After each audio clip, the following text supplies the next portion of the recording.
Welcome back to our series on electric vehicles, and today we got a big elephant in the room to discuss. The big question about the recycling of EV batteries. You might be asking yourself, when it's time to trade in your old EV and look for a new one, what happens to the batteries when I'm ready to get rid of it? Well, the truth is, not a whole lot. Not a lot of them are recycled. EV batteries are barely recycled at all due to the lack of financial feasibility.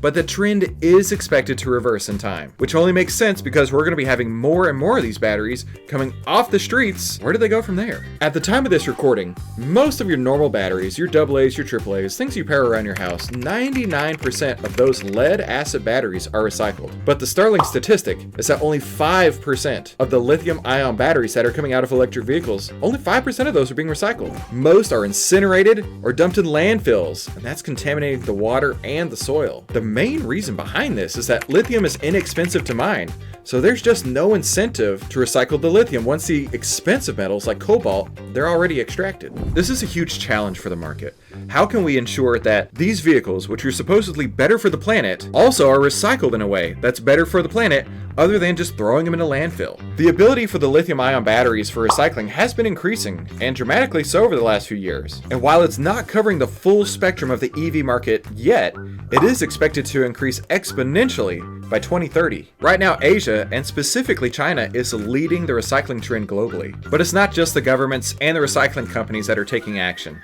What we're seeing is that companies all over the world are investing in making their electric vehicle supply chain more sustainable. Redwood Materials raised $775 million from Amazon, Panasonic, Ford, T. Rowe Price, and others in a bid to become the world's largest battery recyclers. And it only makes sense that the industry is going this way because as more and more EVs hit the road, more and more batteries are going to be coming off the road. So while the recycling of these electric vehicle batteries may not be where we want it to be right now, at least it's clear that we're heading in the right direction. But you don't want to miss this. Be sure to come back next week because we're going to be talking about hydrogen fuel. Is this a legitimate alternative to electric vehicles? Tune in next week to find out. Be sure to head to Outlier.com, that's OVTLYR.com, to see how Outlier is turning investor behavior into stock market success.